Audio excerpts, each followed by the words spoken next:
بە ناوی خوای گەورە سڵاوتان لەبێت بینەرانی بەڕێز و خۆشەویست لە ژێر فشاری خۆپیشاندەران پەرلەمانی عێراق رێک لە یاسای هەڵوەشاندنەوەی امتیازاتی دارایی بەرپرسانی عێراق و هەمواری یەکەمی یاسای خانەنشینی یەکگرتووی عێراق و هەمواری یەکەمی یاسای دەستەی دەسپاکی پەسەند دەکات. بەشێکیش لە پەرلەمانتارانی کورد لە بەغدا داوا دەکەن و چاکسیازانەی کە لە عێراق کراون هەرێمی کوردستانیش بگرێتەوە. بە میواندارێک لە بەڕێزان لە ستودیۆی سەرەکی نەبەرد کەریم مامۆستای زانکۆ ماستەر لە دارایی و ژمێریاری هەروە لە هەولێرەوە نیاز عەبدوڵڵا نووسەر و ڕۆژنامەنووس تاوتوێ ئەم پرسە دەکەین. سەرەتا ڕاپۆرتێک دەبین.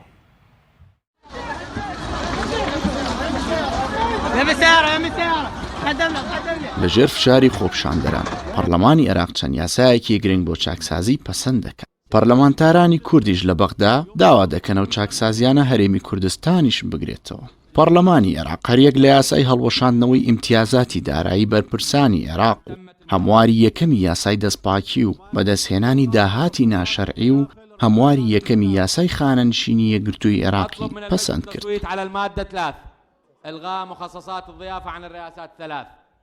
بەپێی یاسای هەڵوەشاندنەوەی امتیازاتی بەرپرسانی عێراق فەوجی پاسەوانەکانی بەرپرسان لە دوای ساڵی 2003 هەڵوەشێنراوەتەوە. پارە و میوانداری سێ سەرۆکایەتیەکە و بەکرێگرتنی فڕۆکەیان بۆ لابراوە. هەر بەپێی یاسای هەڵوەشاندنەوەی امتیازاتی بەرپرسانی عێراق سەرۆک کۆمار و سەرۆک ئەنجومەنی وەزیران و پەرلەمان نابێت زیاتر لە 5 ئۆتۆمبیلیان بۆ تەرخان بکرێت. وەزیرەکانیش 3 ئۆتۆمبیل و بریکاری وەزیر 2 ئۆتۆمبیل و بەڕێوەبەری گشتی 1 ئۆتۆمبیلی بۆ تەرخان دەکرێت. هەروەها بەهۆی پەسەندکردنی هەمواری یەکەمی یاسای خانەنشینی یەکگرتووی عێراق تەمەنی خانەنشینی لە 63 ساڵەوە بۆ 60 ساڵ کەم کراوەتەوە. کەمترین موچەی خانەنشینیش 500,000 دینارە. هەر پەرلەمانتارێک خزمەتی 15 ساڵ و 50 ساڵ تەمەنی نەبێت خانەنشین ناکرێت. بە جێبەجێکردنی یاساکەش لە ساڵی 2020دا 202,000 هەلی کار و بۆ ساڵی 2021 50,000 هەلی کار دەرەخسێنرێت. هاوکات هەمواری یەکەمی یاسای دەستەی دەستپاکی و بەدەستهێنانی داهاتی ناشەرعی چەند بڕگەیەکی گرنگی بۆ سزادانی گەندەڵکاران و ئاشکراکردنی سەروەت و سامانی بەرپرسانی تێدایە. لەم بارەیەوە سەرکەوت شەمسەدین ئەندامی پەرلەمانی عێراق ڕایگەیاند لە سەرەتادا لە هەمواری یاساکە مادەیەک زیاد کرا کە سەرجەم بەرپرسانی عێراق و هەرێمەکان ناچار دەکات بە پڕکردنەوەی فۆرمی دەستەی دەستپاکی و ئاشکراکردنی سەرۆت و سامانیان بۆ دەستەی نەزاهەی عێراق. ئەمەش هەنگاوێکی کەموێ نەبوو بۆ لێپرسینەوە لە بەرپرسانی هەرێم لە ڕێگەی دامەزراوە فیدراڵیەکانەوە، چونکە دامەزراوەکانی هەرێم بە فعلی کارتۆنین و ئەو کارەیان پێ ناکرێت. ئەو پەرلەمانتارەی فراکسیۆنی ئایندە ئاماژە بۆش دەکات ئەوان پشگیری ئەوەیان کرد دەستەی دەستپاکی عێراق ڕاستە و خۆ لێپرسینەوە بکات، بەڵام بەهۆی تەداخولی پارتی لە پەرلەمانی عێراق بڕگەیەکی دیکە زیاد کرا کە دەڵێت نەزاهەی عێراق بە تەنسیق لەگەڵ نەزاهەی هەرێم لە سەروەت و سامانی بەرپرسانی هەرێم دەپێچێتەوە. لە هەمان کاتیشدا پەرلەمانتارێکی گۆڕان لە عێراق هیوا دەخوازێت پەرلەمانی کوردستانیش هەنگاوێک بۆ چاکسازی بنێت. بەهار مەحموود ئەندامی پەرلەمانی عێراق لە تۆڕی کۆمەڵایەتی فەیسبوک نووسیویەتی یاسای نەهێشتنی امتیازاتی بەرپرسانی دەوڵەت کە لە پەرلەمانی عێراق دەنگمان لەسەردا هیوادارن لە پەرلەمانی کوردستانیش هەنگاوێکی وەها بنرێت و تۆزێک هەست بکەن پەرلەمان ماوە.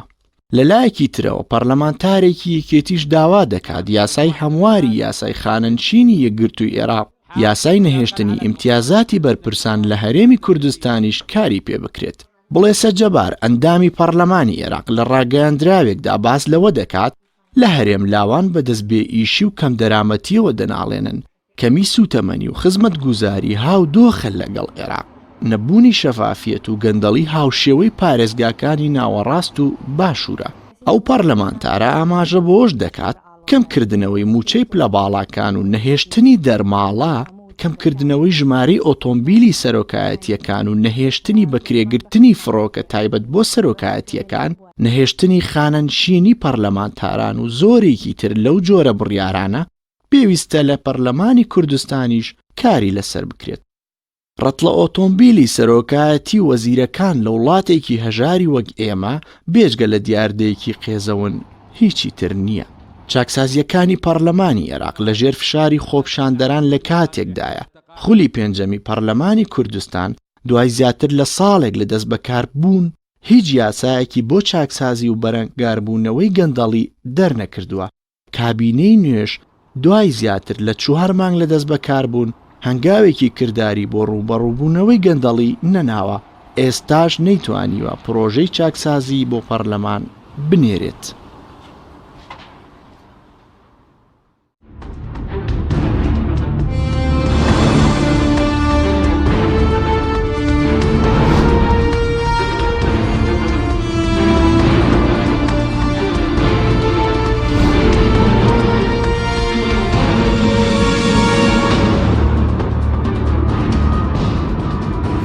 جارێکتر سڵاوتان لەوێت بینێرانی بەڕێز سوپاس بۆ میوانەکانمان مامۆستا نەبەر بەخێر بنگ لە بەڕێستانەوە دەست پێ بکەین سەرەتا لە پەسەندکردنی یاسای هەڵوەشان و ئیمتیازاتی دارایی لە پەرلەمانی عێراق کە پەسەندکرا دەست پێ بکەین تا چەندێک یاسایەکی گرنگەوە تا چەندێک گرنگە هەرێمی کوردستانیش بگرێتەوە. سەرەتا دەستان خۆش بێت و شەوی بینەرانیشتان باش یاداری بەرنامەیەک بێت کە کۆمەڵێک زانیاری بگەێنین بابەتەوەی کە یاسای هەڵوەشاندنەوەی ئیمتیازەتەکانی پلەبەڵاکان لە حکوومەتی عێراقی و لەلایەن پەرلەمانی عێراقی و یەکێکە لە مەطلبەکانی خۆپیشاندەران کە لە مانگی ئۆکتۆبرەوە خۆپیشاندەران لە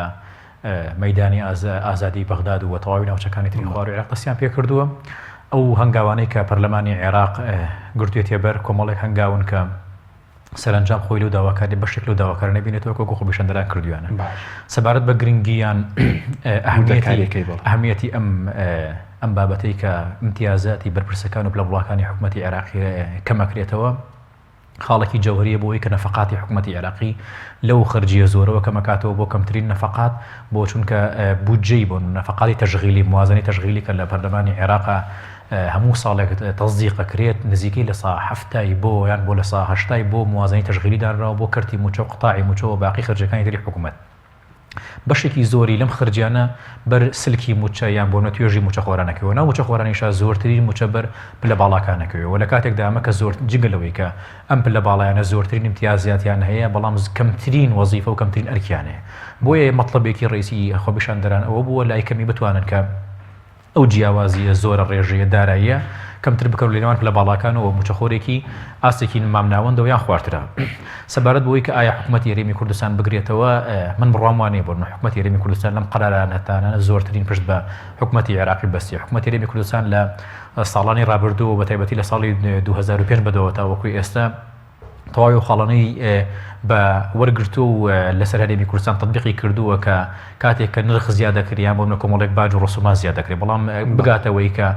ئەمتیازاتی بەرپرسەکان و بۆ ئەحزابەکان کەم بکرێتەوە حکوومەتی هەرێمی کوردستان شتە ژێرباری ئەوە بۆیە من بەقەنەعەتی خۆم بڕۆم هۆکاری چییە کە حکوومەتی هەرێمی واسانێک کە لە عێراق دەردەچن مەسەرەن لە پەرلەمانی کوردستان مەسەرەن ئیقرار دەکرێن و بۆی لە هەرێمی کوردستان جێبەجێ بەڵام یاسایە کە تایبەت بە کەمکردنەوەی موچەی پلە باڵا بۆچی جێبەجێ ناکرێت؟ کا حەکیم ئێمە لە جگەل لەوە هەرێمی کوردستان لە چوارچێوەی حکوومەتی عێراقیە و حکوومەتی عێراقی خاوەن دەستوورێکی تاڕادەیەکی باشە بۆ عێراق و بۆ لە ناوچەکە. یەکێک لەو خاڵانەی کە زۆر گرنگە کە حکوومەتی هەرێمی کوردستان پیادەی کات و پەیڕەوی بکاوی شەوەتانێک کە مادەی نۆی ساڵی 2014 کە نیزامی موچەخۆران و کە سلکی موچەخۆرانی ڕێکە خستەوە بەڵام حکوومەتی هەرێمی کوردستان هیچ کاتێک ناتۆ پرتەوە بەسێ بە نمونە لە حکوومەتی هەرێمی کوردستانە یەک لە مادەکان کە باس لەوە کە ئەبێت هەر موچەخۆرێک 5 ساڵ خزمەتی فعلی هەبێت و تەمەنی لە سەروی 45 ساڵە بێ و کاتوانێ خانشین بێ بەڵام لە هەرێمی کوردستانە خەڵکە بووە کە ئێمە لە هەموو دەورەتەکانی پەرلەمانی کوردستانە هەمووەندا پەرلەمانەکان بە 4 ساڵ خانشین بوون بە پلەیەکی باڵا و موچەیەکی زەبەلا کەوا بۆ تۆ ببینە حکوومەتی عێراقی سەرباری ئەو پشێوەی کە تایەتی ئەو ئاڵۆزی و ئەو گەندەڵی ئیداری و مالیانە بەڵام لە حکوومەتی عێراقی پەرلەمانتە تەقاعد نامێت موچەش جیازی هەیە موچەی فەرمانبەرانی هەرێم لە عێراق کەمتر بێ لە ڕووی سیستمی بەتأکیدی لە ڕووی سیستمی موچەوە قانون خدمەتی مەدەنی حکوومەتی عێراقی جێبەجێ ناکات کۆمەڵێک دەرماڵە مخەساتێک کە لە هەرێمی کوردستانە ئەبڕێ لە حکوومەتی عێراقی ئادرێ بۆ نمونە ئێمە لە بەتایبەتی لە توێژینی ژمێریارانە موچێ مخەساتێکی مەترسی هەیە بۆ ژمێریاران لە حکوومەتی عێراقی بەڵام لە هەرێمی کوردستان ئەیبڕێەوە باقی مخەساتەکانی تریش لە ئێستادا حکوومەتی هەرێمی کوردستان پلانیەوەیە کۆمەڵێک مخەساتی تر ببڕێ کە لە عێراق تا ئێستاش بەردەوامە. سوپاس دەکەم دۆتەگرم لای بەڕێز بچینی هەولێر لای نیازخان. نیازخان سوپاس بۆ ئامادەبوونتان. ئەگەر سەرەتا بەڵێ دیارە جارێ ئامادە نییە بکرێن وڵای بەڕێزت مامۆستا سەبارەت بووی کە لە هەڵواشانەوەی امتیازاتی بەرپرسان باسی کەمکردنەوەی ئۆتۆمبیل دەکات بۆ نمونە سەرۆکی کۆمار و سەرۆکی پەرلەمان و سەرۆکی ئەنجومەنی وەزیران نابێت لە 5 ئۆتۆمبیل زیاتریان هەبێ وەزیرەکان 2 ئۆتۆمبیل بریکاری وەزیر مەسەلەن ئۆتۆمبیلێک بەکاربێنێت پێ دوایە لە کوردستانی ئێمە کێشەی زۆر بەکارهێنانی ئۆتۆمبیلمان هەیە لەلایەن بەرپرسانەوە خۆی ئەگەر کە حەکیم دیوە ستاندەردێکی وەربگری و کەسێک کە بۆ پۆستێک وەرەگرێت لایکەمی بۆ نمونە ئامانجێکی باشیان بۆ نمونە ئۆفرێکی باش وەرەگرێ بۆی کە لەو پۆستایە بۆی ناکرێت بۆ نمونە زۆرترین خەرجی و امتیازەکانیش حکومەتی هەرێمی کوردستان حکومەتی عێراقیان حکومەتی ئەو ناوچەیە بۆی داپین بکات من ئێستەیشی دەڵێمەوە ئەم کابینەیە بە تایبەتی کابینینەوە کۆمەڵی پلانی استراتیژی هەیە کە لە ڕووی دارایی و کاریگەریەوە جێبەجێ بکات بەڵام ئایا تا چەند نەتوانێت جێبەجێ بکە ئێمە چاوەڕێی ڕۆژەکانەکەین و گەین بە نەتیجەکە ئایا کابینەکان ئەوەی کە لە مانگەکانی ڕابردووە کە ئەم کابینەیە بۆ نمونە دەستی پێ کردووە و ئیشی تیا کردووە دەرکەوتووە کە زۆربەی و سێکتەرانی کە پێویست بوو چاکەتی تیا بکرد تایە نەکراوە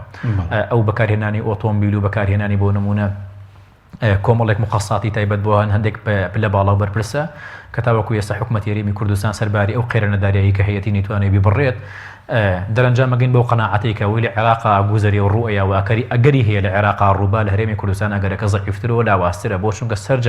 سەرجەم وەلایەنەی کە لە حکومەتان بەڵێ پلانێکی استراتیژی باشیان هەیە بۆ کەرتی دارایی بەڵام ئایا لە نەتیجە ئەتوانن پلە استراتیژیە جێبەجێ بکەن و ئایا کاتێکم پلە استراتیژیە جێبەجێەکەن چەند لە مەساڵحی خۆیان هەیە چونکە دەرەنجام لە حکومەتی هەرێمی کوردستانە 20 ساڵی ڕابردوو کە ئەزمون کراوە دەرخەری ئەوە بووە کە ئەمانەی کە حکومەتی هەرێمی کوردستانیان بەڕێوە بردووە ستافێکی حکومەتداری و دەوڵەتداری نەبوون بگرە ستافێک بوون کە خەریکی بزنس و بازرگانیکردن و خۆدەوڵەمەندکردن و ئەحزاب دەوڵەمەندکردن بوون بۆیە تاوەکو ئێستا کە هەرێمی کوردستان هیچ پلانێکی استراتیژی ئابووری و کارگێڕی نەبووە ئەوەی کە هەیە حکومەتی هەرێمی کوردستان تەنها بۆ نمونە وەکو سندوقێک بووە لە بەغدادەوە پارەی تێدا دانراوە دابەش کراوە بەسەر موچەخۆر و مۆزەفینەوە ئەلو دابەشکردنەشە بەڕاستی حقی موچەخۆر و مۆزەفینیشیان خواردووە چون لە ساڵی 2019 هەر دوان زەمانەکە موچە هاتووە بەڵام وەسێ لە مانگی 11 و موچەی مانگی 8 وەرنەگیراوە کەوا بوو حکومەتی هەرێمی کوردستان وەکو سندوقێکی تەوزیعکردنی پارەش یان ڕاتب موفق نەبووە کە ئیداری و سندوقەش بکە بتوانێت و ڕاتبەی کە بۆیەت تەوزیعی بکە سەرباری و ئێمە ببین قسە لەسەر پلانی استراتیژی ئابووری بکەین ئەوەی کە لە ئێستا لە عێراقا ڕووەیە حکومەتی عێراقی لە ئێستادا ئامانجی سەرەکی ئەوەتانێ کە ئەو نەفەقاتە زۆری ئەو خەرجیە زۆری کە هەیەتی کەمی بکاتەوە بۆی بتوانێت لە موازنە و پرۆژە یاسای بودجەی 2020دا کەمترین بۆ نمونە خەرجی هەبێ بۆ قتاعەکانی پێشوو بگرێت هەوڵەدات زۆرترین فرسی عمل هەبێت حکومەتی عێراقی بۆ ساڵی 2020 موازنەی 2020 زیاتر لە 400,000 هەلی دامەزراندنی ڕەخساندووە جێ کاتۆ لە موازنەی 2020دا ئێکە لە 2020دا 420,000 خەڵکدا ئامەزرێنێت پێویستە کات کۆمەڵی خەرجی کەم بکاتەوە بۆ چونکە حکومەتی عێراقی داهاتەکەی محدودە حکومەتی عێراقی بە لە سانەوە 8 بەکەرتی نەوتە بەسیەوە کەرتی نەوتیش هەر چۆن تەلاعب بکە حکومەتی عێراقی بە لە $50 یان $55 دیاری ئەکاکەوە بوو موازنەی حکومەتی عێراقی بۆ ساڵی 2020 100 ملیارد تێ ناپەڕێنێ یان 100 ملیارد دلار تێ ناپەڕێنێ بەڵام کام 100 ملیارد دلار تێ ناپەڕێنێ حکومەتی عێراقی ئەگەر 420,000 هەلی کار بڕەخسێنێت و فرسی عمل دامەزراندن دروست بکات پێویستە لە شوێنێکی ترەوە فراغە پڕ بکاتەوە بۆیە هاتووە دەست بۆ کەمکردنەوەی امتیازەتەکانە بات ئەمە دوو ئامانجە پێکیت ئامانجێکیانەوەتانی حکومەتی عێراقی خەرجی و نەفەقاتی خۆی کەمە بێتەوە و بەتەنیشتی ئەوە زیاتر مەطالبی خۆپیشاندەران و داواکارێنی شارعی عێراقی جێبەجێکەویش بە دامەزراندن و ڕەخساندنی هەریکار بەس سەبارەت بە کەمکردنەوەی ئۆتۆمبیلی بەرپرسان یعنی چ لە عێراق و لە هەرێمی کوردستانیەوە دەبینین بەرپرسان مثلەن کاروانێک ئۆتۆمبیلیان لەگەڵە ئەمە زەرورە مەسەی سەمە لە کوردستانیش دەبینین لە بەرپرسی باڵای هەرێم ئەو هەموو ئۆتۆمبیلە و کاروانی ئۆتۆمبیلەکانی وێڕاوی کە گرفت بۆ هاوڵاتیان دروست دەکەن بڕون لە کاتی لە شەقامەکانە چەندە خەرجیش لەسەر هەرێمی کوردستان طبعاً هەموو ئۆتۆمبیلەکان بە دابینکردنی و سوتەمەنی و خواردن و هەمووی بە ئیفادە لەسەر حکومەتی هەرێمی کوردستان و میفادانە هەمووی گەڕێتەوە کە زیانێکی زۆر بەر موازنەی هەرێمی کوردستان نەگەیەنێ و لە کاتێکی شەبڕاستی هیچ کاتێک زەرور و پێویست نیە لە شارێکی وەکو سلێمانیە بەرپرسێکەوە ڕەتڵێکی ئۆتۆمبیل بەدواوێتی لە دڕێگا و بان لە ترافیک لە هەموو جێگاکانە بنەوە مای زعاجکردن و بێزارکردنی هاوڵاتیان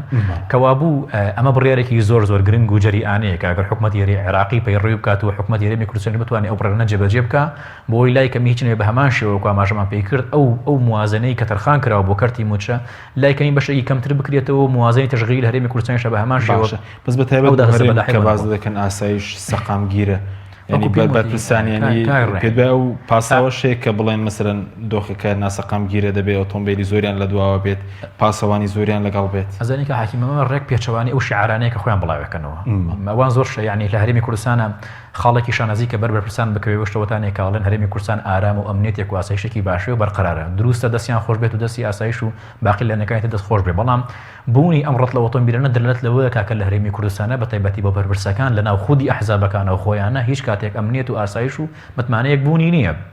دەنا بەرپرسێک گەر متمانەی هەبێتەوە دڵنیا بێت لەوەی کە ئیشێکی باشی کردووە و خزمەتێکی باشی کردو هیچ کاتێک پێویست ناکە بەڕەتڵێکی ئۆتۆمبیلەوە بڕوە لە ناو شاری سلێمانیا ئەمە خەڵکە بینین لە پلەی وەزیرایە ڕەنگە بەتەنیا سیارەکەی خۆی بڕاتە بازار ڕوو بگەڕێتەوە بەڵام خەڵکی وابین لە ناو شاری سلێمانیا کە لە پلەی بەڕێوەبەری گشتیە ڕەتڵێک سیارە بەدواوێتی خەڵکی وابین ئەفسەرێکە لە پلەیەکایە خەڵکی ڕەتڵێک سیارە ڕەت لە پۆلیس بەدواوێتی کەوابوو ئەم بوونی سیارە و ئەم بوونی ڕەتڵانەی کە بەدوای بەرپرسەکانەوەیە دەلێت لەوەکە کە بەڵێ حزابەکان لە ناو خۆیانە متمانەیەکی ئەمنی بوونی نییە و دیسانەوە ئەو ئەمنیەتی کە باسیەکەنی خەنە ژێر پرسیارەوە ئەو قەتڵ و عامە و کوشتار و ئەو اختیالەتانی کە لە هەرێمی کوردستان شاڕۆیە سەرنجام بەڵگەیە بۆ ئەوەی بڵێ لە هەندی حاڵەکاتە ڕەنگە ئەگەری زۆری هەیە کە ئەمنیەت و ئاسایشکەوان باسیەکەن لە هەرێمی کوردستان بوون نیە دەنا ئەگەر بوونی هەبوایە پێویستی بەم ڕەت لە سیارە نەکرد کە بنەمایی زعاجکردن و سەرنجامیش وەکو ئاماژە پێکرد زیانێکی زۆر بەر موازنەی گشتی وڵاتەکە باشە بەس سەبارەت هەر لە یاسای هەڵوەشانەوەی امتیازاتی بەرپرسان باز لە هەڵوەشانەوەی فەوجی بەرپرسان دەکە بەرپرسانی عێراق بە کوردیشەوە کە دوای 2023 لە عێراق فەوجیان بۆ دروست کراوە لە هەرێمی کوردستان شتەندە پێویستمان بە ڕخستنەوەی پاسەوانەیە چونکە سەبازلەوەکە زیاتر لە 6,000 پاسەوانەیە بەرپرسێ من پەرلەمانتار میوانم بۆ دەیوت مەسەلەن 6,000 خۆی 6,000 پاسەوانی هەیە ئەزانی کاک حەکیمەمە بەپێی داتاکان لە هەرێمی کوردستانە نزیکەی 300,000 بۆ 400,000 ڕەنگە پۆلیس و سلکی عسکەریمانە بێ کە بندیوار بێت و هیچ دەوامێکی فەرمی نەبێ بەپێی و داتایانی کە لەلایەن حکومەتی عێراقەوە ئاشکراوە حکومەتی هەرێمی کوردستان خاوەنی 680,000 موچەخۆرە سپاس دەکەم داتەگرم وڵای بەرز پرسینە لای نیازخان زۆر سپاس بۆ بەشداریتان داوا لێبوردن دەکەین کە بەوەی گرفتێک درەنگ وەرمانگرتیت سەبارەت بەو یاسایی کە لە عێراق پەسەند کراوە یاسای هەڵوەشانەوەی امتیازاتی بەرپرسان ڕای بەڕێزت چییە کە ئۆتۆمبیلی کەم کردوێتەوە بۆ بەرپرسان هەروە هەڵوەشانەوەی فەوجی بەرپرسان کە لە دوای 2023ەوە وە کۆمەڵێک هەنگاوی تر راوە تا چەندێک گرینگەم یاسای لە کوردستانیش جێبەجێ بکرێت سڵاوم کاتتان باش بە دنیای هەنگاوێکی گرنگە داواکاری خۆپێشاندەران بەرەو پێش بچێت بەتابەت لەو ئاستە زۆر گرنگ و پێویستەی داخوازیەکان بەرەو جێبەجێکردن بچن بەڵام پێشەوەی کە درێژە بە قسەکەم دەم سپاسنانەکەم ئەگەر دووبارەی دەنگەکەی خۆم نەبیستمەوە بۆی بتوانم بە باشتر تەرکیزم بێ و گفتوگۆ بکەم هەڵبەت ئەم بابەتە کە پەیوەندی بە چاکسازیەوە هەیە قۆناغێکی گرنگە کە بە پرۆژە یاسا و دواتر بە یاسا دەرئەچێت لە بارەی چاکسازی و لە ئەنجومەنی نوێنەرانی عێراقیش بە هەمان شێوە ئەوەی کە لە کەمکردنەوەی ژمارەی ئۆتۆمبیلەکانەوە دەست پێکا کە ئەوەی لە مەسلەی پارەی گەشتەکانەوە دەست پێکا ئەوەی کە باز لەواکە بە بابەتی ئۆتۆفرۆکەی تایبەت ئەبێت لە بودجێ گشتی نەبێت تەنان دە ظروفی زۆر تایبەتی ئەوەی کە حەسری کردو بۆ چ بابەتێک بێت یان ئەوەی کە بابەتی بنزین باسەکە ئەوەی بابەتی خانەنشین باشەکە بابەتی نەسریە باسەکە هەڵبەت خاڵی زۆر زۆر گرنگن بەداخەوە لە ماوەی ڕابردوو لەم گەندەڵیەی یا لەم بەفیڕۆدانی پارەی گشتەی کە هەبووە و چینێکی زۆر لە خەڵکی عێراق کە لە هەندێک ناوچە ڕژەی بێکارێکە گەشتوتە 152 و زیاتر ئەم خەڵکە بە دڵنیایی لە بۆشایەکی زۆر گەورە ژیاون ناداتپەروەری موچە لە ئاستێکی زۆر زۆر باڵا بینراوە لە عێراق و مەلەفی فەساد لە عێراق لە دۆسێنەوت بە هەمان شێوە بۆ بەڵام لە ناو فەسادەکەی عێراقیش ئەبێ بڵین هەرێمی کوردستان ئامادە نەبوو هیچ حیسابێک لەبارەی نەوت و داهاتەکەی نەوتی هەرێمی کوردستانەوە ئێمە لە هەرێمی کوردستان وەک ئەوەی کە نایزانین هیچیش نەدراوە بە حکومەتی عێراقی وەکەوەی کە دەستگای شەفافەتی نێودەوڵەتی چەندین جار ئاماژەی پێ کردووە هەرێمی کوردستان لە پاڵ گەندەڵخانەکەی عێراق باس کراوە ئەمە جیالەوە لەو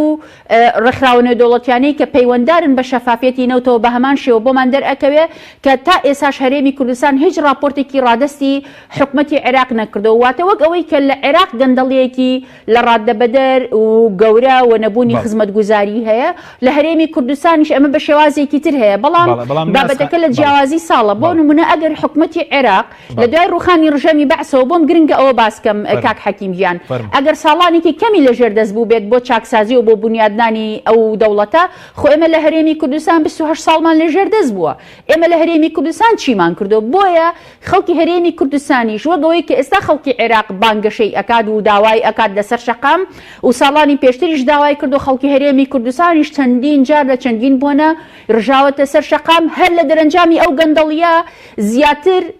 لە 170 خەڵکی کوردستان دەنگی نەداوە بەڕاستی بەشداری هەڵبژاردنەکانی نەکردو وەک ناڕەزایەتی بۆیە بەڵێ گەندەڵی لە هەرێمی کوردستانیش پرۆسەیەکی گەورەیە پێویستە چاکسازی ڕیشەی ڕاستەقینە دەست پێ بکرێت نەک تەنیا مەسرور بارزانی نێچیروان بارزانی جارێکی تر بێنەوە سەر شاشەکان بۆنە حزبی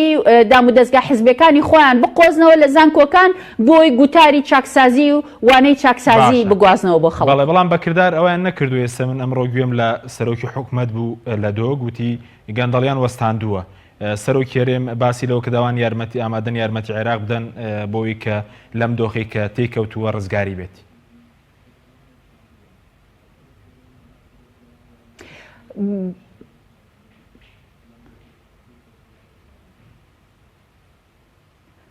ببوورە گوێبیستی تەواوی پرسیارەکەت نەبووم بە داوای لێبوردنەوە بەڵێ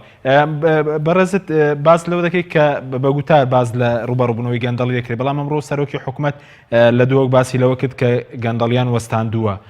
سەرۆکی هەرێم نێچیروان بارزانی باسی لەوە کرد کەوانی ئامادەن یارمەتی عێراق بدەن بۆ ئەو دۆخەی کە تێکەوتە بۆی ڕزگار بێت بێزەحمەت ئەو دوو زانکۆیی کە سەرۆکی حکوومەت و سەرۆکی هەرێم قسەیان تیا کرد لە ماوەی ڕابردوو هیچیان هەر ئەو زانکۆیانەی کە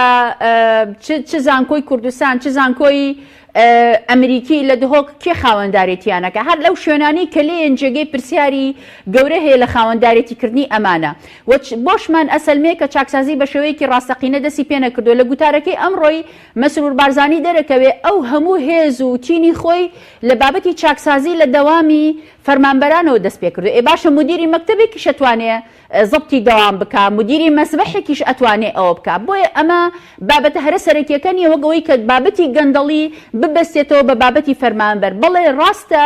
زۆر جار گەندەڵی ڕۆچۆتە ناو دام و دەستگاکان و حتا ئەوەی ئەگاتە فەرمانبەرەکانی خوارەوە بەڵام خۆ ئێمە زانین مەلەفی نەوت دۆسیە هەرە گەورەکە مەلەفی فەرمانبەرێکی ئاسایی نییە مەلەفی سەرۆکی حکوومەت و سەرۆکی هەرێم و پارتی دیموکراتی کوردستان و ئاشتی هەورامی و هەموو ئەو کەسایەتیە گەندەڵانەیە کە جارێکی تر مەسرور بارزانی لەگەڵ خۆی دامەزراندونەتەوە وەکو یاری دەدەر لە کابینەکە لەگەڵ خۆی ینی چۆن ئەتوانین بڵێن گەندەڵی وەستاوەتەوە لە کاتێکە کەسایەتیە گەندەڵەکانی پێشوو کە مەلەف لەسەریان هەبوو لە داواکاری گشتی لە دادگاکانی هەرێمی کوردستان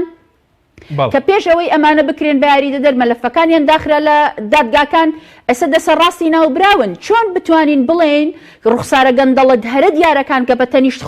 خۆین و ئەو بنەماڵەی کە تێوەگلاوە لە چەندین گەندەڵی ڕۆژنامە نێودەوڵەتیەکان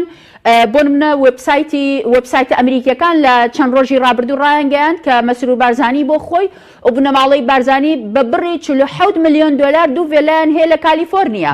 لە ساڵی 2017 یعنی شەفەقی تورکی کەسەر بە ئاک پارتیە هەر ئەمێ ئەو بڵێم یعنی شەفەقی تورکی ئەوەی ڕاگەیاند کە مەسعود بارزانی بە تەنیا خۆی خاوەنی 55 ملیار دۆلارە هەر دوای ئەوە ڕۆژنامەیەکی سعودی بە هەمان شێوە ڕاگەیان کە ڕێژەی ملیار دۆلارەکانی مەسعود بارزانی چەنن بەڵام لەژێر پەیوەندی دیبلۆماسی و هەوڵەکانی پارتی دیموکراتی کوردستان ڕۆژنامە سعودیەکە داوای لێبردنی کرد بۆیە ئێمە لەگەڵ ئەوەی کە بانگەشەی بەرەنگاربوونەوەی گەندەڵێکرێت بەداخەوە دیوانی چاودێری دارایی دەستەی نەزاها و پەرلەمانی کوردستان ڕۆڵی خوان نابینن لە دەرەنجامی ئەمە بۆیە لەبەرەوەی دام و دەستگاکانی ڕقابە لێکۆڵینەوە هێند لاوازن تا ئەم ساتەی ئێستا بە داواکاری گشتیشەوە بۆیە ناتوانین ئومێدی ئەوەمان هەبێت کە پرۆسەکە بە ڕاستەڕێیی بە دروستی بە ڕێواچی ئایا بەڕاستی بەرەنگاربوونەوەی گەندەڵیە یان ئەمە لە هەرێمی کوردستان قۆناغ و دەستپێکێکی نوێیە بۆ بەڕێوەچوون و ڕێکخراوترکردنی میکانیزمەکانی گەندەڵی لە هەرێمی کوردستان چونکە بەداخەوە لە ماوەی ڕابردوو هیچ شتێک هێندەی گەندەڵی لە هەرێمی کوردستان ڕێکخراو نەبووە. باشە بەس سەبارەت بەوەی کە بەڕێزت کە سەرۆکی حکوومەت دەڵێ گەندەڵێک وەستاوە بەڕێزت دەڵێ دەبێت چاکسازی ڕاستەقینە بکرێت لە کوردستانە. چاکسازی ڕاستەقینە ئێمە دەبێت لە کوێوە دەست پێ بکەین بۆ نمونەوەی کە لە عێراق کۆمەڵێک هەنگاوراون بۆ هەڵوەشانەوەی بە ئیمتیازاتی بەرپرسانە ئێمە دەبێت لە کوێوە دەست پێ بکەین. یەکێک لە هەنگاوە هەرە پاڵپشت و گرنگەکانی چاکسازی هەڵبەت لە دامەزراوەکانەوە پێویستە بکرێن و هەنگاوی دووەم پێویستە ئیرادە هەبێ بۆ ئەمە و یاسا هەبێ بۆ پاڵپشتی ئەمە پێویستە دەسەڵاتێکی دادوەری بەهێز هەبێ دەستەیەکی نەزاهەی بەهێز هەبێ پەرلەمانێکی بەهێز هەبێ هەموو دامەزراوەکان هێز و کاریگەری خۆیان بنوێرن. ئەمە چۆن دەست پێکا بۆ نمونە من سێ لایەن ئەژمێرم کە پەرلەمانی کوردستان بۆ نمونە کاری خۆی نەکردو. ئەسا سەرۆکی دەستەی سەربەخۆی مافەکانی مرۆڤ سەرۆکی دەستەی نەزاها ئەو دیوانی چاودێری دارایی سەرۆکەکانیان ئیکسپایر بوون کە پەرلەمانی کوردستان پێویستە سەرۆکی نوێیان بۆ دابنێ کە ئەمە ساکارترین شتە پەرلەمانی کوردستان نەیکردو. دووەم پەرلەمانی کوردستان ئەوەی کە زۆر گرنگە پێویستە بە زووترین کات بە هەماهەنگی لەگەڵ حکومەتی هەرێمی کوردستان یاسای چاکسازی موچە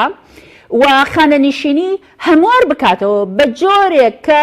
ڕیشەی بەهدەردانی سامانی گشتی لە ڕێگەی ئەو بەرپرسە حزبیانەی موچە و مڵکوماڵی حکومەت وەردەگرن بوەستێنرێت و ڕێکارێکی تر بدۆزرێتەوە بۆ ئەم بابەتە کە کاریگەریەکە بپێکێنرێ. خاڵێکی تر ئەوەی کە پەیوەندی بە ئەلکترۆنیکردنی موچە و دارایی حکومەتی هەرێمی کوردستانەوە هەیە ئەم بابەتە تا ئێستا کاری پێ ناکرێ. ئەنجە خاڵێکی ترکاک حەکیم زۆر بۆم گرنگە باسی کەم. ئێمە لە هەرێمی کوردستان هەڵەیەکی گەورە ئەکەین کە تەنیا چاکسازی هەرێمی کوردستان ببەستینەوە بە مەسەلەی دارایی. ئێمە پێویستە مەسەلەی ئیداری لەبەرچاو بگرین کە پێویستە هەماهەنگ لەگەڵ بابەتی دارایی بچێتە ڕێوە. مەسەلەی چاکسازی لە سلکی ئەمنی وەزارەتی ناوخۆ وەزارەتی پێشمەرگا زێرەڤانی دەستگای ئاسایش ئەنجومەنی ئاسایشی هەرێمی کوردستان ئەمانە بە هەزاران هەزار کەسیان هەیە وەهمین و بەڕوونی ئەوە تا ئەمریکیەکان بە جۆرێک هەوڵەدەن پەیامیان داوە کە داواکەن ئەم ڕێژە ساختەیە نەهێڵێت لە ناو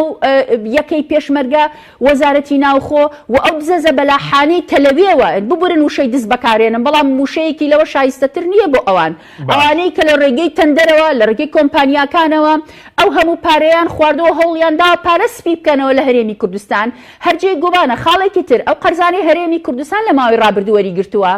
هەمیشە گومانی گەوریان لەسەر کە لە چ سەرچاوەیەکە ئەو قەرزانە وەرگیراون. ئایا قەرزی دەرەکی بەرپرسانی حزبی حکومی نین لە بانقەکانی دەرەوە کە پارەکان هێنابێتەوە ناخۆی هەرێمی کوردستان دووبارە بەکاریان خسبێتەوە دواتر بیانوێ ئەم پارانە بە شێوەیەکی تر سپی بکەنەوە. پرسیاری زۆر گەورە هەن بەڵام دیوەهرە ڕاستەقینەکە ئەوەیە حکومەتی هەرێمی کوردستان تا ئێستا کە سێمانگەکە تێپەڕێەوە بەسەر وادەی دامەزراندنی و بەڵێنەکانی بەڕاستی نەیتوانیەوە چاکسازی جێبەجێ بکات. سپاس دەکەم نیاز خەدواتە گرم بۆ لای بەڕێز مامۆستا باسی پاسەوانەکانمان کرد کە ئێستا باز لەکلی هەرێمی کوردستان زیاتر لە 600,000 پاسەوانەیە پێدوای بارگرانێکی زۆریان دووسێ بەڵام بە ناوبڕێ وەرکردنەوەی ناوبەرکە دێمەوە خزمەتت بەڵام بینەرانی بەڕێز ناوبڕێکی کورت و دێنە وڵاتە. تۆپ ئارت تاکە بریکاری تۆڕی میدیایی کۆمەڵ بۆ دروستکردن و بڵاوکردنەوەی ڕیکلام. تۆپ ئارت. ئایا تا ئێستا کێشەی کارەبات هەیە؟ بێزار بوویت لە کێشەی کەمی کارەبا و بڕانی بەردەوامی؟ بە دوای کارەبایەکی بەردەوام و بێکێشە و تێچووی کەمدا دەگەڕێیت؟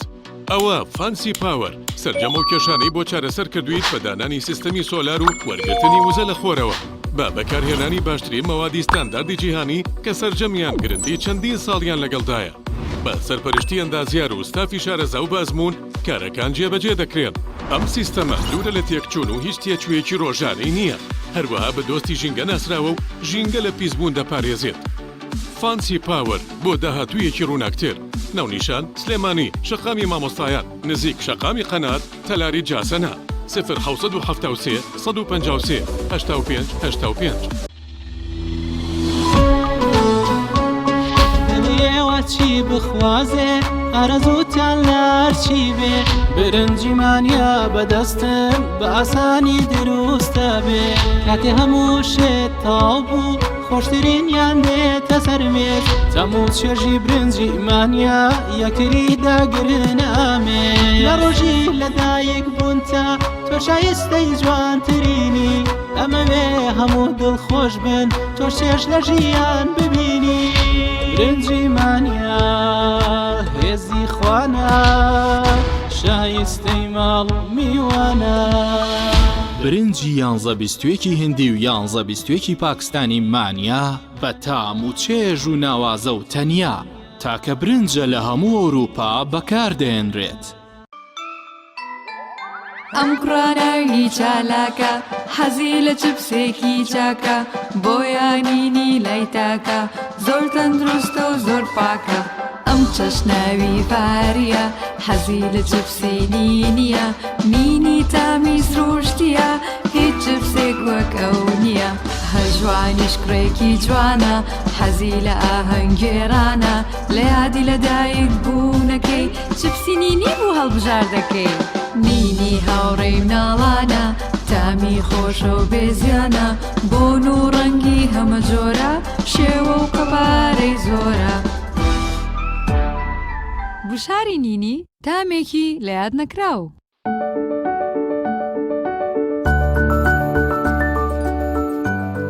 ڕاستە هەستی دایک بوون زۆر جیاواز و چێژبەخشە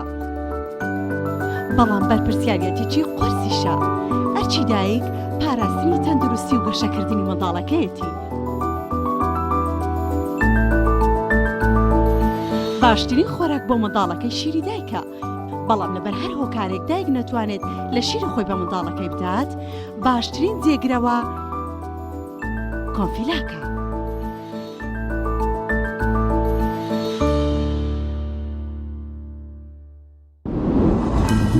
تۆپ ئارت تاکە بریکاری تۆڕی میدیایی کۆمەڵ بۆ دروستکردن و بڵاوکردنەوەی ڕیکلام. تۆپ ئارت.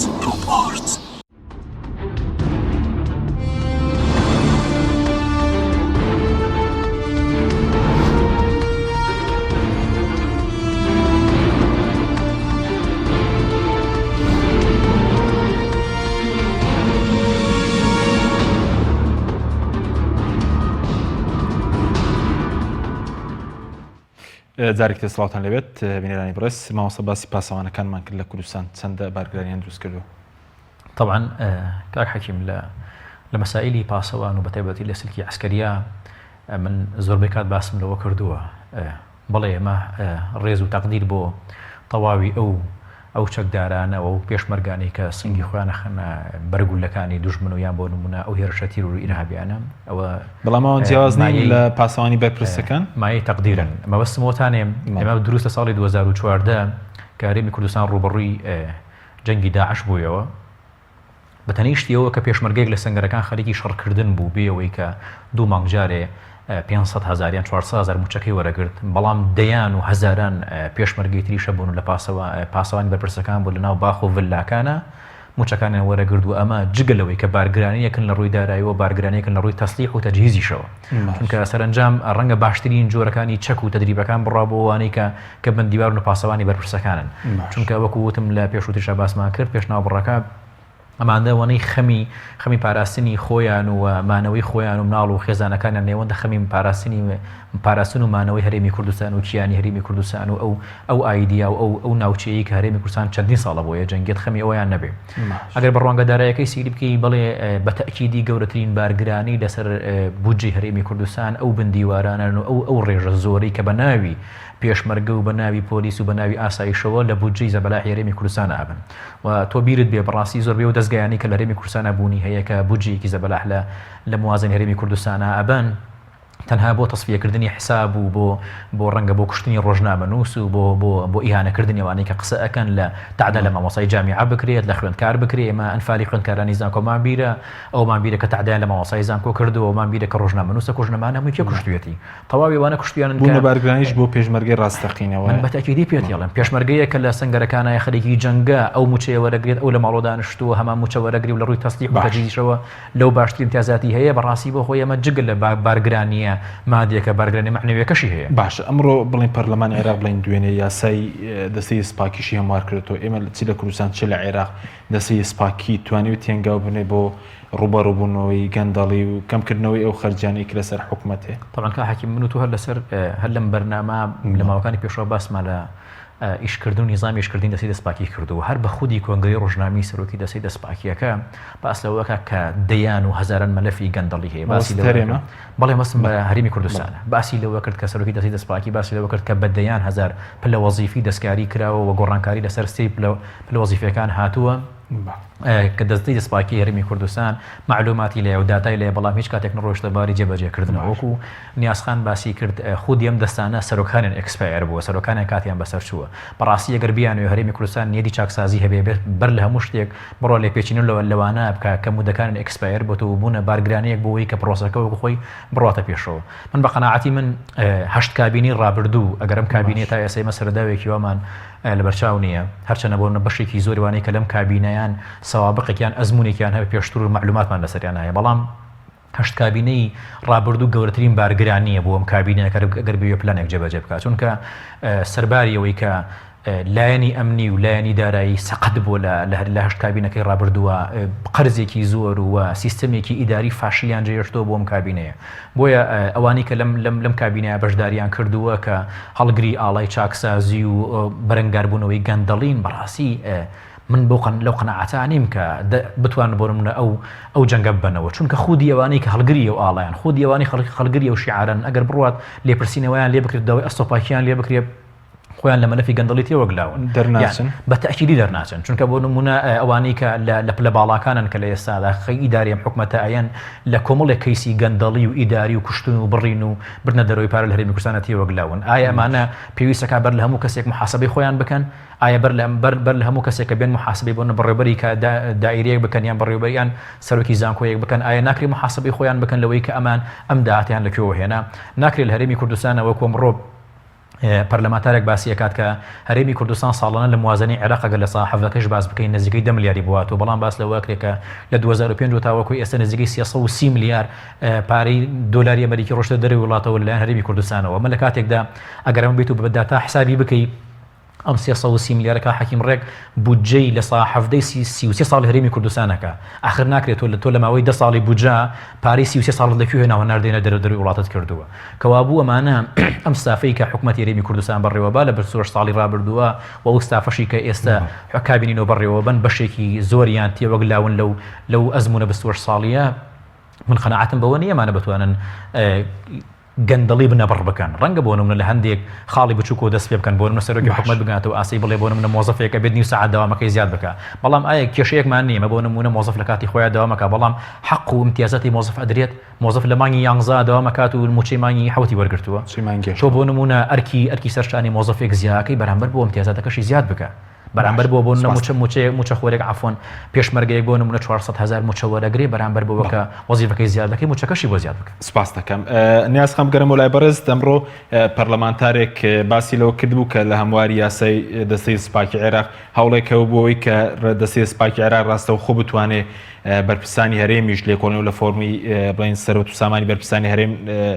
بکات بەڵام لایەنێکی دەسەڵات ڕێگری لێ کردووە پێ دوایە دەستپاکی چێلێم چێ لە عێراق دەتوانن سەرۆت و سامانی بەرپرسان ئاشکراکەن یاخۆ لێکۆڵینەوە لەو پارە نەبکەن کە براونەتە دەرەوە پێشتر یەکێک لە وەزیرە کوردەکان لە عێراق متمانەی لێ سەندرایەوە طبعاً لەسەر مەسەلەی فەساد بوو بەڵام دواتر هەرێمی کوردستان و پارتی دیموکراتی کوردستان مەلەفەکەی هوشیار زێباری بە مەلەفی کوردایەتی لێکدایەوە چەندین بەرپرسی کوردی دیکەش لە دەسەی نەزاهەت زۆر لە زۆوە بانکهێشتیان هەیە ناویان هەیە بەشێکیان لە بەرپرسەکانی کەرکووکن کە پێش دوای ساڵی 2003 دەسەڵاتیان لەوێ گرتۆتە دەر لە ناو پارێزگای کەرکووکەوە تا بەرپرسە سیاسەکانی تر و کۆ ئەوەی کە هەوڵی دیکەش هەیە هەر ئێستا بۆ نمونە لە شاری کەرکووک هەر دەستەی نەزاهەت کۆمەڵێک بڕیاری دەرکردووە کە کۆمەڵێک خەڵکی تر ڕاپێکی بەردەم دادگا بکرێن بۆ لێکۆڵینەوەکردن لەگەڵیان کە بەشێکیان لە ناو پارێزگای کەرکووک و تا زانکۆی کەرکووک و لە بەشەکانی تر دەست پێ ئەەکەن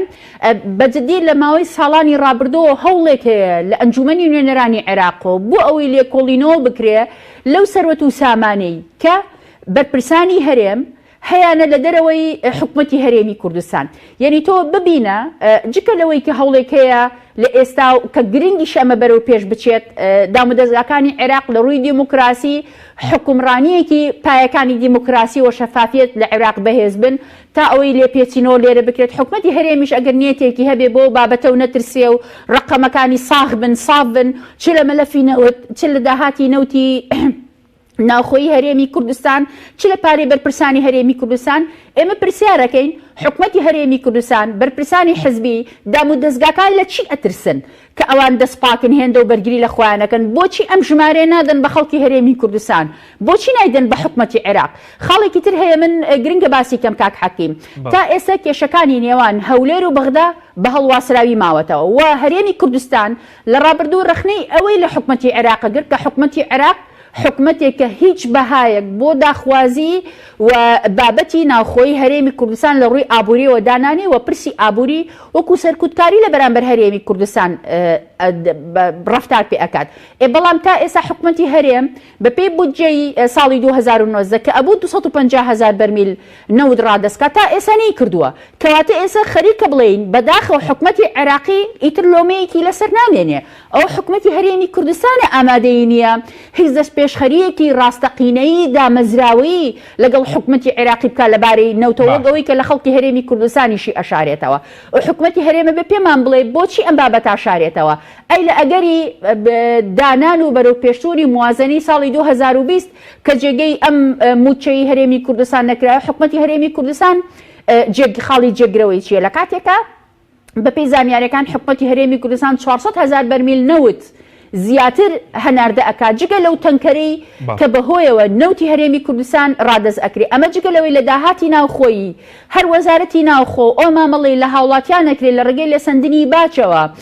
ڕسومات ڕێژەیەکی زۆر لە داهاتی ناوخۆی هەرێمی کوردستانی ئەمە لە کاتێکە هەرێمی کوردستان لە ساڵی 2013ەوە تا ئێستا یاسای بودجەی هەرێمی کوردستانمان بە هیچ شێوەیەک نییە بە هیچ شێوەیەک حیساباتی ختامیمان نییە هیچ جۆرە شەفافیەتێک لە داهاتی هەرێمی کوردستان نیە بۆیە ئەو دۆخەی کە ئەبینرێ عێراق چەندە لە بەردەم کارەساتی گەندەڵیدا بەهێزتر بێ بەڵام بە پێچەوانەشەوە چەندی عێراق دیموکراسی تر بێ بە هێندەی ئەوە کاریگەریان لەسەر یەک ئەبێ یەک خاڵی تر هەیە زۆر بەم گرنگە لەسەر مەسەلەی چاکسازی عێراق و داواکاری خۆپێشاندەران باسی کەم کە ئەویش چاکسازیەکە خۆیە بینێتەوە لە مەسلەی چاکسازی ئاینی کە ئێستا ڕبتیان کردوتەوە بە مەسلەی چاکسازی دەستوری ئەوەیە کە داوای دەستورێکی ئەلمانیەکەن داوا ئەکەن دەستی مفتی و پیاوانی ئاینی شیعە وەلایەنەکانی تر لە ناو حکوومەتی عێراقی دەست بکرێت ئەو مەرجەعیەتەی کە ئێستا خۆی باڵاتر ئەبینێ لە تەواوی دامەزراوەکانی دەوڵەتی عێراقی ئەگەر بێت و مەرجەعیەتی ژوا بەم شێوەیە بەردەوام بێت لاسارانە ڕەفتار بکات لە بەرگریکردنی ڕاستەقینە لە داخوازی خۆپێشاندەران بە دڵنیایە ئەم خەڵکە سنووری مەرجەعیەتیش لە ڕەخنەتی ئەپەڕێنێ و گشت بە مەرجەعیەتیش بە مانای ڕاستەقینە ڕائەپەڕێ بۆیە ئێستا خەڵک داوای سربەخۆیەکە داوای گەڕانەوەی هێز و شکۆ و احتیرامی تاکیش ئەکا کە ئەمە بابەتێکە لە هەرێمی کوردستان لە بری تەنیا مەرجەعیەتەکە کوردایەتێکی ساختە بەکارهێنراوە وەک ئەوەی کە لە عێراق پارە و چەک و میلیشیا بەکارهێنرێت باشە بەس سەبارەت بە دەستەی سپاکی هەرێم پێ دوایە ڕێگری لێ دەکرێت کە بۆ نمونە لێکۆڵنی و لە داهاتینەوت کەسا بۆ نمونە پەرنێک لە پەرلەمانتاران دەڵێن نوێی داهاتینەوت 300 ملیۆن دلار لە کۆی زیاتر لە 600 ملیۆن دلار دێتەوە ناو وەزارەتی دارایی پەرلەمانتارێکی تر دەڵێت لە مەسەرەن لە ئێستا کە نرخی نەوت زیاتر لە 6 دلارە هەرێمی کوردستان بەرمیلێک 22 دلاری بۆ دەمێنێتەوە لە ڕاستیدا پێش هەموو شتێک قسە لەسەر ئەوە بکەین ئەو ڕێکەوتنە 50 ساڵەیە کە حکوومەتی هەرێمی کوردستان کردوێتی ینی تاڵان فرۆشیەکە بە دەوڵەتی تورکیا ئەو لەوێەوە گوابی خاتە بازاڕی جیهانەوە دووەم هەر لەو داهاتە قسە بکەین ئەوەی کە لە هاڵک بانک ئێستا لە لیستی کۆمپانیا ڕەشەکانە کە ویلایەتە یەکگرتووەکانی ئەمریکا دیاری کردو ئەمە جگە لەوەی بۆ نمونە حتا ئەو داهاتە کەمەی کە ئێستا لەسەر نرخەکەی جیاوازی هەیە یەکێک ئەڵێ ئەبێ بە 6 دلار بێ یەکێک ئەڵێ کات خۆی سەفیندزەیی ئەیوت کە ئێمە 18 دلار کەمتر ئەیفرۆشین لە نرخی نەوت لە بازاڕە جیهانیەکان هەمووی ئەی سلمێنێکە حکوومەتی هەرێم نەوتی تاڵان فرۆش کردووە لەلایەک دووەم تاڵان فرۆشانە لەگەڵ داهاتەکەی و بەکارخستنەوەی و شەفافیەتی مامەڵەی کردووە بۆیە ژمارەی جیاوازن یعنی ئێمە هەر ژمارەکانی ڕابردووی ئاشتی هەورامی ئێستای سەرۆکی حکوومەت پەرلەمانتارەکان و بەرپرسانی دیکە لە سەرچاوی جیاواز لێک بدەینەوە ئەوان بەڕوونێڵێن 400,000 بەرمیل بۆ 450,000 ڕوا جگە لە مەسلەی نەوتەکە و بە تێکراوەی کە بە 60 دۆلارەکە ئەگەر لێکی دەنەوە خوانەڵێن ینی ڕێژەکەی زۆرە زیاتر لە 800 ملیۆن دلار ئەکا بە تێکرا بە پێ و ئامارێکی هەیە بەڵام 800 ملیۆن دلار کووە ژمارە ڕاستەقینەکانی ترکووە و هەموو ئەوەی کە تەنانەت ئەدرێ بە کۆمپانیای دیلۆد ئەو ڕێژە پارە زۆرە دەرەنجامەکەی کووە ئەوە تا سندوقی کوردستان بۆ داهاتی نەوت و گازدانانرێت تا ئێستا پەرلەمانی کوردستان کارای ناکە ئێمە زۆر بەداخەوە ئەبێ بڵێن بەم ڕەفتاری پەرلەمانی کوردستانیش و بەوەی کە پەرلەمانی کوردستان بانکهێشتی هیچ لایەنێکی نەکردو بۆ ڕوونکردنەوە بۆ میوانداریکردن بۆ لێپرسینەوەکردن یعنی دەرئەکەوێت کە پەرلەمان لەسەر خەتێکە لەگەڵ حکوومەت نەک لەگەڵ خەتێکی پێچەوانە بێ بۆ فشار لەسەر حکوومەت بۆ ئەنجامدانی چاکسازی. نی خولەک پێ دوای دەبێت چی بکرێت بۆ چاکسازی لە کوردستان نی خولەک کاتن نەماوە ئەوەی کە پێویستە لە بابەتی چاکسازی بکرێت یەکەمە بێ پەرلەمانی کوردستان یاسا و ڕێشوێنی تایبەت دەربکە تەواوی ئەو بڕیارانەی حکوومەت هەڵبوەشێتەوە کە بە شێوەیەکی نایاسایی لە ماوەی ڕابردوو دەرکرابوون و پێویستە بابەتی باج ڕسومات بەپێی داهاتی خەڵکی هەرێمی کوردستان بێ بەڕاستی بابەتی چاکسازی گفتوگۆی زیاتری ئەوێت. سپاس دەکەین مامۆستا زۆر بە کورتی سەبارەت بە بنەدەرەوەی پارە کە بەڕێز دەڵی پەرلەمانتاری وتی پارێکی زۆر لە هەرێم براوەتە دەرەوە بەڵگەشی لە پێ دوایە دەبێت چێ لێ کۆڵێنەوە بکات. بەر لە هەموو شتێک لە هەموو وڵاتێکە پێویستە خودی پەرلەمان بە کاری خۆی هەستێکە دەستگایەکی متابع و مراقبەیە و توانێت لە ڕێگەی متابع مراقبە ئەو لیژانەشی کە دروستیەکە بۆی کە بگا بە سەرچاوی دروستی بابەتەکان و لە ڕێگەی بانگێشتن و بانگێشتیان بکات و لێپرسینەوە لەگەڵا بکە بەڵام ئەوەی کە هەیە ئێمە لە ساڵەکانی ڕابردووە تاوەکوی ئێستا بینیمانە کە پەرلەمانی کوردستان نەیتوانێت بۆ وەرکی خۆی بسێت بۆ چونکە سەرنجام گەورەترین زیان بەر پرۆسی کارگیر و دارایی بکەوی شۆتانێک کە حکوومەتی بنکە فراوان پێک بێنرێت و هیچ لایەنێک بۆ نمونە بەجددیەت ڕۆتەنڕە بە بەکانەوە. منە بێرە سەر دوو تەوەری سەرەکی بە کورتی قسە بکەم یەکیانەوەتانێکە بابەتی هەمواری پرۆژه یاسای خزمەتی مەدەنی لە حکوومەتی عێراقی ئەکە لە خۆی لە پرۆژەی خانەنشینیە بینێتەوە خانەشینی یەکگرتووە چاکسازی خانەنشینەکە یەکگرتووە یەکە لە حکوومەتی عێراقیشی لەسەر کراوە کۆمەڵی فقراتی زۆر گرنگی جێبەجێ کردووە کە یەکەمیانەوەتانێ تەمەنی خانەشینی کەم کردوەوە بۆ 6 ساڵ و کەمترین موچەی دیاری کردووە بۆ 400,000 دینار و خەڵکی زۆر گرنگ کە تا ئێستا لە هەرێمی کوردستان پەیڕەوە کرێ و لە عێراقی سەوەتان لایەن بردووە کە دەسەڵاتی سەرۆک وەزیران هەبوو کە مودەی خانەشینی درێژ بکاتەوە بۆ ئەو فەرمانبەرانەی کە پێویستەکە ئەویان لێوەرگرتووەوە پێویستەکە لە هەرێمی کوردستانیش ئەوە نەمێنێت بەنسبەتەوەی کە ئەگەر بێت و ئەم پرۆژە چاکسازی کە لە بواری خانەنشینی و موچە ئەکرێت لە حکوومەتی عێراقیە و حکوومەتی هەرێمی کوردستان بتوانێت ڕاستەوە خۆسوود لەوە بینێت و لای خۆی جێبەجێ بکە خاڵێکی زۆر باشە بۆی بتوانێت کەرتی موچەی پەرلەمانتاریشی تێدایە بەتەکیدی کەمکردنەوەی پەرلەمانتارەگەر 50 ساڵ تەمەن و 50 ساڵ خزمەتی نەبێت هەر لە پەرلەمانی عێراق لە دوای 2023 خانشینی پەرلەمان بەڕاستی بۆ شێوازە نەبوو کە لە حکوومەتی هەرێمی کوردستانە بوونی هەیە یعنی پەرلەمانتاری وا هەیە یەکەم دەست بەکاربوونی لە پرۆسی کارگیری دەوڵەتە لە پەرلەمان و بۆ بەڵام دوای 4 ساڵەکە خانشین کراوە بە موچەیەکی زەبەلە بۆیە لە هەرێمی کوردستانیش پێویستەکە یاسای خانشینی و چاکسازی لە کەرتی موچە بکرێ وەکو ئەوەی کە لایەنەکان ئیشی بۆ وەکەنەوە پێویستەکە لەم تەوقیتا کە ناوچەکە ئەکوڵێت و داوای مەطالیبی هاوڵاتیان و موچەخۆرانیشە پێویستەکە هەرێمی کوردستانیش هەنگاوی بۆڵنە سەربارەت بە چاکسازی لە کەرتی موچە و بە تایبەتی لە کەرتی شەفافی باسی پاشەکەوتیش دەکرێت بە کورتی بێ سپاس دەکەم. باسی پاشەکەوت من باش بە حاڵی خۆم هەمیشە بۆ نمونەوە موتووە حکوومەتی هەرێمی کوردستان خاوەنی داهاتی خۆی نییە بۆی ئەگەریە هەر دقەیەکی تریش بێت دیسانەوە سیستەمی موچە بڕاتەوە بارە بۆ چون بەڵام بۆی گەندەڵینە کە خاوەنی مەسەن داهاتەکان کۆ بکرێتەوە بەش ناکات داهاتەکان کۆ بکرێتەوە بەش دەکات چونکە حکوومەتی هەرێمی کوردستان بەپێی داهاتەکان 470,000 بەمیل لەو تەفرۆشیەوە حکوومەتی هەرێمی کوردستان پێویستی بە 850 ملیۆن دلار ئەو داهاتی لە بەردەستایە بۆی موچەی موچەخۆران دابین بکە بەڵام حکوومەتی هەرێمی کوردستان وەکو ئەوەی کە لە ئاشکرایە بۆ نمونەی پێت یەڵم لە 2015 حکوومەتی هەرێمی کوردستان 9 ملیار و 576 ملیۆن دلاری هەبوو بۆ داهاتی نەوت لە 2016 7 ملیار و 462 ملیۆن دلاری هەبوو بۆ داهاتی نەوت لە 17 بە هەمان شێوە 9 ملیاری هەبووە بۆ داهاتینەوت کە ئەگەرم داهاتان هەمووی کۆ بکرێتەوە بە شێوەیەکی شەفاف خەرج بکرێت و کاتە کێشە لە موچە و کەرتی موچە دروستانە بەژی سپاس بۆ مامۆستا نەبەرد کەریم مامۆستای زانکۆ خوێندکاری دکتۆرا لە دارایی ژمێریاری لە سوودی سەرگی هەروەها لە هەولێرەوە نیاز عەبدوڵڵا نووسەر و ڕۆژنامەنووس سپاس بۆ میێرانی بەڕێز سپاس بۆ هاوکارانم خواتان لەگەڵ